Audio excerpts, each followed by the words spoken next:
علم سے، اور جس دن وہ ان کو پکارے گا اور کہے گا کہ میرے شریک کہاں ہیں، تو وہ کہیں گے کہ ہم تجھ سے عرض کرتے ہیں کہ ہم میں سے کسی کو ان کی خبر ہی نہیں، اور جن کو پہلے وہ اللہ کے سوا پکارا کرتے تھے سب ان سے گم ہو جائیں گے، اور وہ یقین کر لیں گے کہ ان کے لیے کوئی راہ فرار نہیں۔ انسان بھلائی کی دعائیں کرتا کرتا تو تھکتا نہیں، اور اگر اس کو تکلیف پہنچ جاتی ہے تو نا امید ہو جاتا ہے، آس توڑ بیٹھتا ہے، اور اگر تکلیف پہنچنے کے بعد ہم اس کو اپنی رحمت کا مزہ چکھاتے ہیں تو کہتا ہے کہ یہ تو میرا حق تھا، اور میں نہیں خیال کرتا کہ قیامت برپا ہو،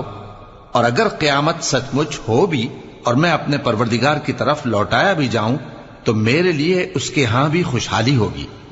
پس کافر جو کچھ کیا کرتے ہیں وہ ہم ضرور ان کو جتائیں گے اور ان کو سخت عذاب کا مزہ چکھائیں گے۔ اور جب ہم انسان کو نعمتوں سے نوازتے ہیں تو وہ منہ موڑ لیتا ہے اور پہلو پھیر کر چل دیتا ہے،